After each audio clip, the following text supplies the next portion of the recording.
하나님 말씀 같이 보겠습니다. 창세기 16장 16절부터 17장 5절까지 말씀입니다. 한 절씩 교독하도록 하겠습니다. 하갈이 아브라함에게 이스마엘을 낳았을 때 아브라함이 86세였더라.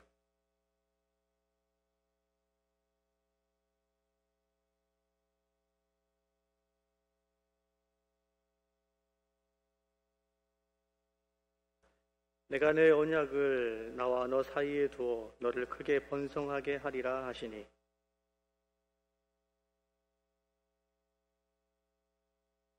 보라 내 언약이 너와 함께 있으니 너는 여러 민족의 아버지가 될지라.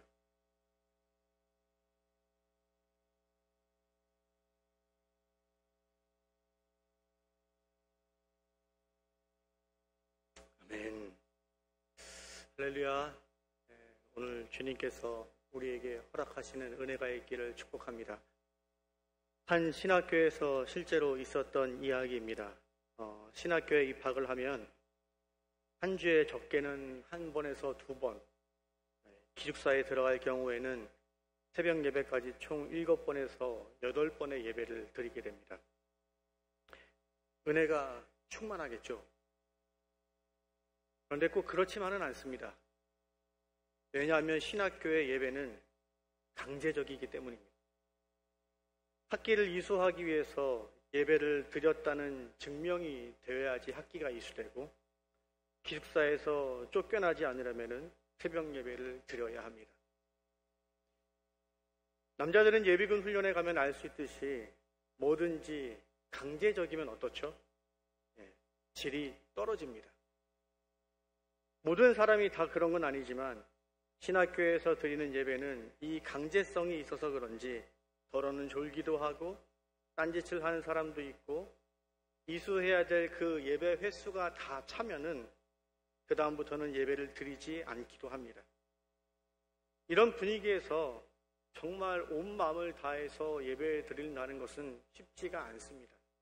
그런데 한 청년이 항상 제일 앞에서 예배를 드리고 찬양을 부를 때면은 두 팔을 벌려서 찬양의 모든 가사를 몸으로 흡수하듯이 그렇게 노래를 부르는 한 청년이 있었습니다. 그리고 기도를 드릴 때는 통성으로 열심히 기도하고 설교를 들을 때는 아멘으로 열심히 화답하는 청년이 있었습니다. 언젠가 그 청년이 이렇게 예배드리는 모습이 너무나 부러워서 한 청년이 찾아와 이렇게 물어보았습니다. 도대체 어떻게 하면 그런 충만한 예배를 드릴 수 있습니까? 저에게도 방법을 좀 가르쳐 주세요 라고 물어보았습니다. 실제로 있었던 이야기입니다. 그랬더니 이 청년이 이렇게 대답합니다. 죄송하지만 저는 예배 때 단 한 번도 하나님을 느껴본 적이 없습니다. 어떻게 하면 하나님이 살아계시다는 것을 느낄 수 있을지 저도 그것이 참 부럽고 궁금해서 이렇게 손을 들어보기도 하고 소리를 질러보기도 하고 눈물을 흘려보기도 하지만 아직도 단 한 번도 하나님의 음성을 듣거나 하나님을 느껴본 경험이 없어 나도 답답할 따름입니다 라고 대답을 했습니다. 여러분, 이것이 이 청년만의 고민일까요? 어쩌면 창피하여 말을 하지 못하지만 우리 그리스도인들의 최대 고민거리는 봉사할 은사가 없다는 것도 아니고 어떤 위치에 올라가지 못하였다는 것도 아니고 수요예배 특성과 대표기도가 너무 부담스럽다는 것도 아니고 하나님의 음성이 들리지 않는다는 것, 그것이 어쩌면 우리 마음 깊숙한 곳에 있는 최대의 고민거리가 아닐까 싶습니다. 어떤 일을 결정해야 되는데 주님이 무엇을 원하는지 도무지 알 수 없을 때, 세월이 지나 이제는 성경을 피기만 하면은 이 페이지가 무슨 이야기를 하고 있는지 주제는 알겠는데 나에게 말씀하시는 그 주님의 레마의 음성이 들려지지 않을 때, 함께 기도할 때 앞에서 누군가 인도를 하면은 어떻게 따라는 해보겠는데 혼자 기도하려면 도무지 뭘 이야기해야 될지 모르고 벽을 보는 것 같을 때, 우리는 이게 그리스도인의 정상적인 모습인가? 혹시 누군가는 하나님을 느끼고 주님의 마음과 또 주님의 음성을 듣는 그런 신앙을 하고 있는 것은 아닐까라는 고민이 우리 마음 깊숙한 곳에 있지 않나 싶습니다. 그런 면에서 여러분, 아브라함은 정말로 부러운 사람입니다. 창세기 12장 1절에 보면은 아브라함이 처음 신앙생활을 시작하는 장면이 나오는데, 아브라함은 그때부터 신앙생활을 시작하자마자 하나님의 음성을 들었습니다. 너는 너의 고향과 친척과 아버지의 집을 떠나 내가 내게 보여줄 땅으로 가라. 아브라함에게 하나님의 음성이 들렸습니다. 그리고 그 이후로 아브라함에게는 늘 이 하나님의 음성이 동행했습니다. 아브라함이 자식이 없어서 걱정할 때 하나님이 찾아오셔서 두려워하지 말라 말씀해 주시고, 별을 보라고 하시면서 후손이 이렇게 많게 될 것이라고 약속해 주시기도 하셨습니다. 아브라함의 인생 가운데 하나님의 음성은 늘 함께 하였습니다. 그런데 오늘 본문에 보면은 아브라함에게 하나님의 음성이 더 이상 들려지지 않는 사건이 벌어집니다. 16절에 보면은 아브라함이 이스마엘을 낳을 때 86세였다라고 기록되어 있습니다. 그리고 한 절 더 뒤로 가서 17장 1절에 보면은 아브라함이 99세가 되었다라고 기록되어 있습니다. 기간으로 보면은 몇 년이 흐른 거죠? 13년이라는 시간이 흘렀습니다. 그런데 그 기간에 하나님과 아브라함 사이에는 아무런 일이 없었고 아무런 음성도 서로 오가지 못했습니다. 하나님이 아브라함에게 찾아가서 어떤 명령을 하지도 않고 위로의 말도 없었고, 반대로 아브라함도 하나님께 간구하였다는 흔적이 없습니다. 왜 하나님은 13년 동안 아브라함에게 말을 하지 않으셨을까요? 왜 아브라함에게 침묵하셨을까요? 하나님과 아브라함 사이에는 중요한 거래가 있었습니다. 하나님은 아브라함에게 후손을 주겠다고 약속하셨고, 아브라함은 그것을 믿는 것이었습니다. 받아들이는 것이었습니다. 그것이 아브라함과 또 하나님 사이의 약속과 거래였습니다. 하나님은 반드시 아브라함에게 후손을 주셔야만 했고, 아브라함은 반드시 그 사실을 믿어야 했습니다. 그래서 하나님은 이 약속을 지키기 위해서 아브라함을 계속해서 찾아갔습니다.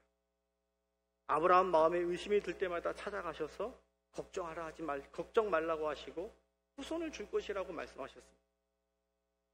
아브라함이 무모하게 롯을 구하기 위해서 연합군과 전투할 때도 하나님은 아브라함이 죽지 않도록 전쟁을 승리로 이끌어 주셨습니다. 여러분, 말이 안 되지 않습니까? 어떻게 아브라함이라는 이 한 가문이 4개 국가의 연합군과 싸워서 이길 수가 있겠습니까? 그런데 아브라함이 이겼습니다. 전쟁터에 나갔는데 롯을 구하고 죽지 않았습니다. 아브라함이 죽으면은 하나님이 아브라함에게 했던 약속, 자손을 주시겠다는 그 약속을 지킬 수가 없으니까 하나님은 어떻게 해서든지 아브라함을 살려주셨습니다. 아내 사라를 애굽의 왕에게 넘겨줄 때도 마찬가지죠. 애굽에 들어갔을 때 혹 그 나라 사람들이 아내의 미모에 흠모하여서 나를 해칠까봐 아내를 누이라고 속였습니다. 그런데 하나님은 아브라함에게 이 자손에 대한 약속을 하셨기 때문에 사라를 지켜줄 수밖에 없었습니다. 바로에게 겁을 주시고 다시 사라를 되찾아오셨습니다. 하나님과 아브라함 사이에 있어서 하나님은 언제나 이 약속을 지키기 위해서 신실하셨습니다. 그런데 16장에 보면은 아브라함은 그렇지 못했습니다. 나이가 점점 들어가는데 아내 사라에게 별다른 소식이 없자 여종 하갈을 통해서 이스마엘을 낳게 됩니다.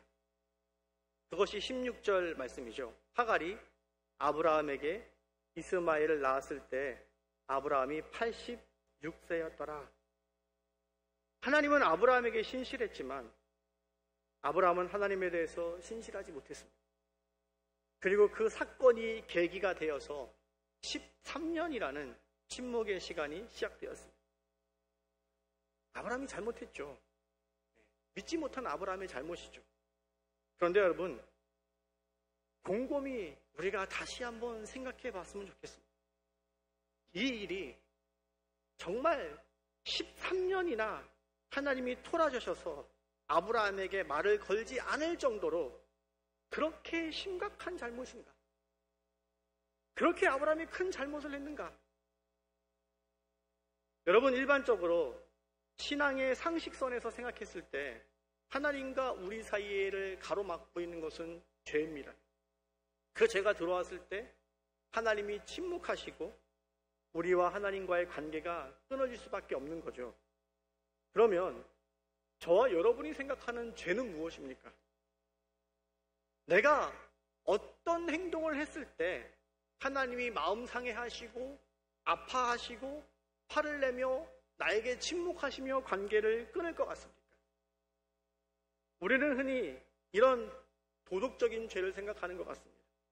누군가를 미워한 죄, 안갚음을 한 죄, 속이고 거짓말한 죄, 예배를 빠지고 헌금을 속인 죄, 이렇게 사람과 하나님께 어떤 도덕적인 잘못을 하였을 때 우리 마음에 찔림이 있고 그것을 죄라고 여기는 것 같습니다.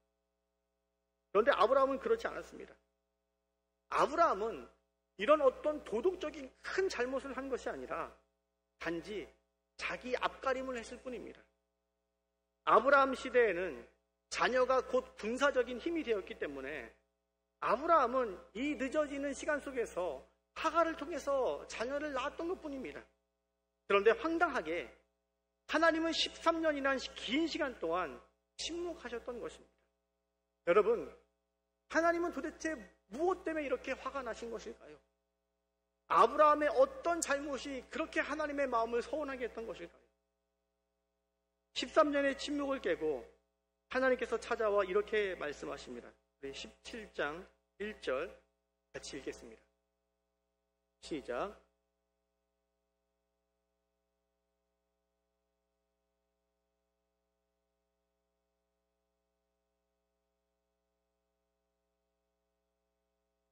예, 하나님이 아브라함에게 찾아와 첫 번째 하신 말씀은 내 앞에서 행하여 완전하라 하는 것입니다.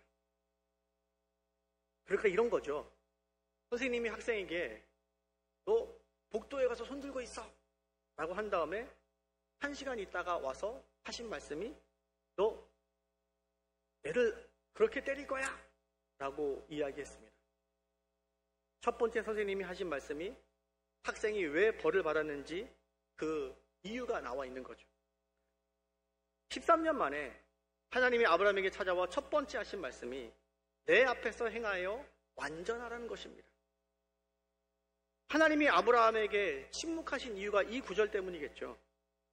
하나님이 아브라함에게 화가 나신 이유는 아브라함의 선택이 하나님 앞에서 한 것이 아니기 때문입니다. 내 앞에서라고 되어 있죠. 하나님은 아브라함이 어떤 결정을 할 때 적어도 하나님 앞에서 이 결정을 하기를 원하셨던 것입니다. 물론 하나님의 뜻은 하갈이 아닌 사라를 통해서 자녀를 낳는 것이 하나님의 뜻입니다.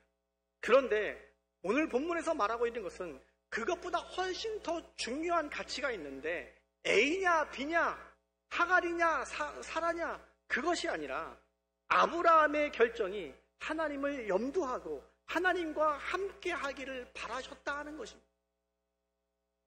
여러분, 저는 부끄럽지만 핸드폰 안에 배틀그라운드라는 총싸움을 하는 게임 앱이 깔려져 있습니다.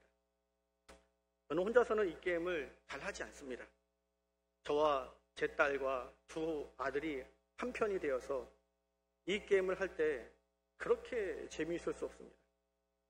딸과 아들이 섞여 있다 보니까 같이 축구할 때도 한 명이 빠지고 공기놀이도 다 같이 할 수 없고, 그러나 이 게임을 할 때는 이 네 명이 사위일체가 되어서 그렇게 재미있습니다. 게임을 하나 해도 이렇게 재밌는데 나중에 딸이 아빠, 내가 마음에 들어하는 사람이 있는데 한번 괜찮은지 볼래? 이렇게 물어본다면 정말 눈물이 날 것 같습니다. 딸이 자기 인생을 나와 함께 한다는 마음에 정말 사랑스럽고 이뻐 보일 것 같습니다. 요즘 다들 자기 마음에 들면은 부모에게 결혼 통보하기 바쁜데 내 의사를 딸이 물어본다는 것은 정말로 저를 기분 좋게 할 일일 것 같습니다. 그렇게 됐으면 좋겠습니다. 하나님도 마찬가지입니다. 하나님도 정말 마찬가지입니다. 하나님은 인격을 갖고 계신 분입니다. 늘 감정이 고정되어 있는 분이 아닙니다. 우리가 어떻게 하던 돌부처처럼 가만히 계시는 분이 아니라 우리 행동에 따라 기뻐하기도 하시고 우리 행동에 따라 서운해하기도 하십니다. 그래서 하나님은 우리 스스로 판단하고 우리 스스로 결정하기보다는 주님의 생각을 물어보고 주님께 상의할 때 정말로 기뻐하십니다. 제가 다시 설교 처음에 말씀드렸던 이 침묵의 문제를 생각해 보겠습니다. 여러분, 우리는 왜 하나님의 음성을 잘 듣지 못할까요? 왜 신앙생활은 오래 하였는데 다급한 상황이 생기고 결정해야 될 일들이 문득문득 생기는데 왜 그때조차 하나님의 음성이 잘 들리지 않을까요? 우리가 평소 하나님과 상의하고 대화할 시간을 갖지 않기 때문입니다. 우리는 조급하고 두렵고 막막할 때가 많습니다. 이미 기도의 자리에 왔을 때는 상황이 촉박하여 내가 답을 가지고 하나님 앞에 올 때가 훨씬 더 많은 것 같습니다. 관계는 익숙해져야 합니다. 가끔 저를 저보고 왜 오후 예배 때 설교 안 하냐고 물어보시는 분이 계십니다. 무슨 일이 있냐고. 저 오후 예배 때 저쪽 교육관에서 설교하고 있습니다.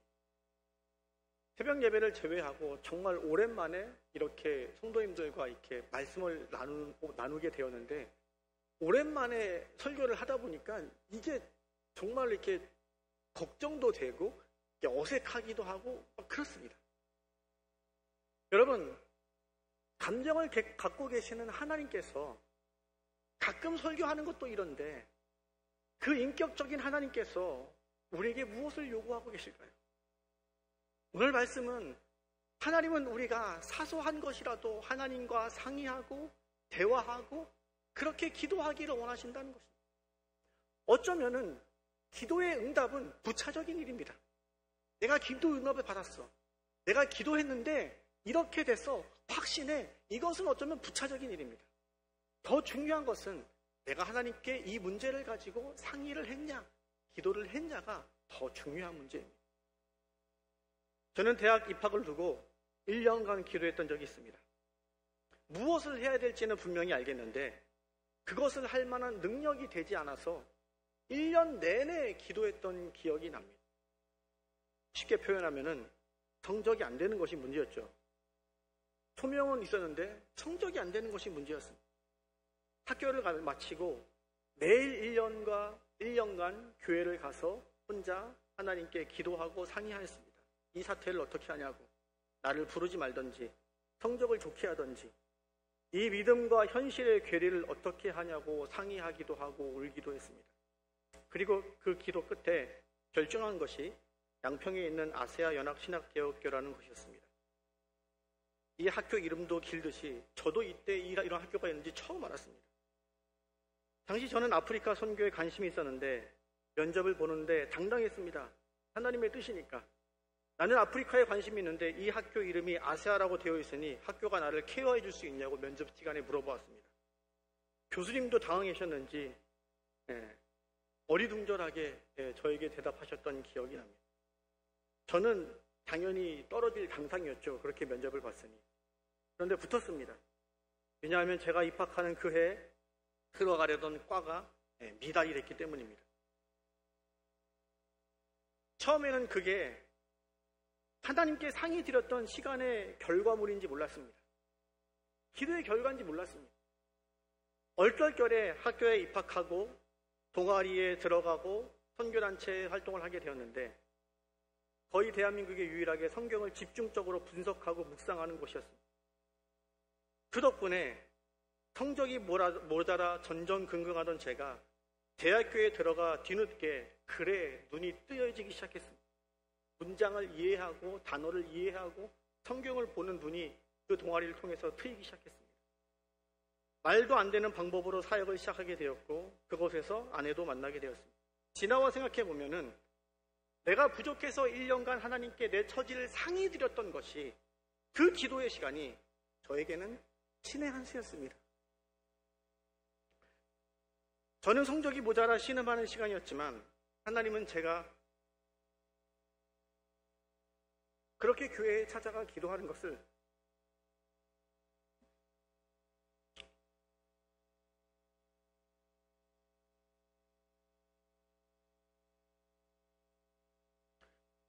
무언가를 말하는 것을 기뻐하셨던 것 같습니다.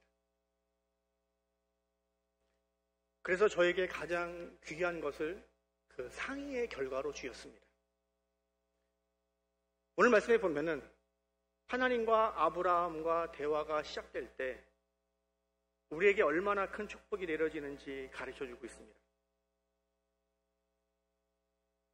먼저 하나님은 아브라함과 대화를 하고 싶어서 당신이 먼저 말을 거십니다. 1절에 여호와께서 아브라함에게 나타나서 그에게 이르시되라고 되어 있습니다. 그리고 아브라함이 몸으로 반응합니다. 입으로 반응하는 것이 아니라 몸의 대화를 하는 거죠. 3절에 이렇게 되어 있습니다. 아브라함이 엎드렸더니 아브라함의 대화의 방법이었던 것입니다. 하나님과 아브라함 사이에서 본격적인 대화가 시작된 것입니다. 그러자 아브라함에게 어떤 일이 벌어지는지 볼까요? 4절 우리 함께 읽겠습니다. 시작.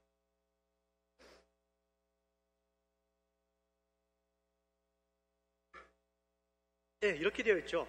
아브라함이 또 그에게 말씀하여 이르시되 13년간 아브라함에게 말을 안 하셨으니 하나님이 오죽 답답하셨겠습니까? 우리와 대화하는 걸 그렇게 좋아하십니까? 그러니 아브라함에게 또 말을 거시는 거죠. 한번 말씀하시고 1절에서 끝나는 것이 아니라 또 3절에서 이렇게 말을 거시는 것입니다.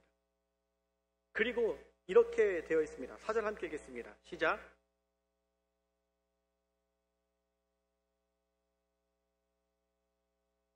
네, 아브라함에게 여러 민족의 아버지가 될 것이라고 말씀하십니다. 여러분 뭐가 달라졌죠? 2절을 눈으로 볼까요? 2절에서는 내가 내 언약을 나와 너 사이에 두어 너를 크게 번성하게 하리라고 말씀하십니다. 크게 번성하리라. 처음에는 그냥 너를 크게 번성할 것이라고 말씀하셨습니다. 그런데 대화가 본격적으로 시작되고 나서 티키타카 대화가 오고 가고 나니까 하나님께서 그 다음엔 여러 민족의 아버지가 될 것이라고 말씀하십니다. 대화가 오고 간 다음에 상의가 오고 간 다음에 하나님의 은혜가 더 확장되고 더 구체적으로 변하였습니다. 여러분, 하나님과 우리의 대화는 말로 끝나지 않습니다. 그냥 음성으로 끝나지 않습니다. 우리가 하나님과 대화를 이루어 나갈 때 주님의 음성이 들리고 우리가 우리의 생각과 마음을 하나님께 아뢰는 그 대화가 오고 갈 때, 그럴 때 우리에게 임하는 은혜의 크기가 달라지고 우리에게 임하는 그 은혜가 그냥 막연한 은혜가 아니라 더 구체적이고 선명한 은혜로 바뀌기 시작합니다. 여러분, 왜 신앙생활이 뜬구름 잡는 것 같은가요? 왜 어떤 일이 생기면 기준이 없이 갈팡질팡하게 되나요? 우리 안에 선명한 하나님의 그 말씀과 음성이 없기 때문입니다. 오늘 말씀은 그것을 뭐라고 표현하고 있냐면은 완전하다라고 표현하고 있습니다. 완전하다. 그렇게 하나님과 대화를 오고 가는 그 신앙생활을 완전하다고 표현하고 있습니다. 우리 다른 구절 함께 볼까요? 창세기 6장 9절 말씀 보겠습니다.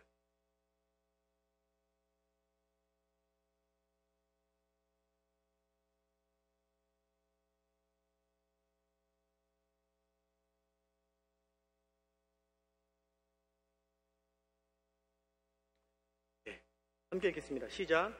이것이 노아의 족본이라. 노아는 의인이요 당대의 완전한 자라. 그는 하나님과 동행하였으며, 여기 제가 갖고 있는 성경의 두 번째 줄에 이 단어가 있습니다. 완전하다, 완전하다. 하나님께서 아브라함에게 했던 그 표현과 똑같습니다. 완전하다는 표현합니다. 완전하다. 여러분, 무엇이 완전합니까? 무엇이 그리스도에서 완전합니까? 무엇이 여러분과 저에게 완전하다는 칭호를 줄 수 있습니까? 세상에 그 어떤 사람이 완전하다고 불려질 수 있겠습니까? 여러분, 완전하다는 것은 결국 어떠한 도덕적인 완전함을 말하는 것이 아니라 하나님과 이런 상의와 대화가 있는 존재로 살아가고 있는 그 삶의 모습과 상태를 완전하다고 표현하고 있는 것입니다. 인류가 더럽혀졌을 때, 아무도 하나님과 대화하는 사람이 없을 때 하나님께서 말을 건넬 수 있는 사람이 유일하게 노아밖에 없었던 것입니다. 여러분, 노아가 방주에 짐승들을 태우고 그 방주가 마무리되는 그 모든 과정을 보십시오. 어떻게 되나? 전부 다 하나님의 음성과 하나님의 대화로 이루어집니다. 언제 방주를 열지, 언제 나가야 될지 다 하나님의 음성으로 이 일이 이루어집니다. 만약 노아가 하나님의 음성을 듣지 못하는 그런 완전하지 않는 사람이라고 생각해 봅시다. 그러면은 방주에 들어간 것이 축복이 아니라 오히려 곤욕이었을 것입니다. 여러분, 하나님은 우리에게 완전함을 요구하십니다. 어떤 도덕적인 퍼펙트한 완전함이 아니라 하나님과 대화하는, 실수가 있더라도 서로는 못 알아차리더라도 하나님과 대화하는 그 상태, 어떤 문제가 있으면 하나님께 먼저 달려가서 상의하는 그 마음의 가짐, 그것을 가지고 살아나가기를 원하십니다. 여러분, 저와 여러분에게 이러한 축복이 있기를 바랍니다. 오늘 말씀의 제목이 뭐죠, 여러분? 침묵하시는 나의 하나님. 고민이 많았습니다. 너무 과격한 거 아닌가? 그런데 어쩌면 이것이 저의 간혹가다 현실이고 또 여러분들에게 신앙의 여정 가운데 간혹가다 찾아오는 모습이 아닌가 싶습니다. 하나님은 우리가 이렇게 살기를 원치 않으십니다. 결코 원치 않으십니다. 대화하기를 원하시고 상의하기를 원하시고 그 결과를 선택하기를 원하십니다. 저와 여러분 가운데 그런 축복이 있기를 주의 이름으로 소망하고 축복합니다.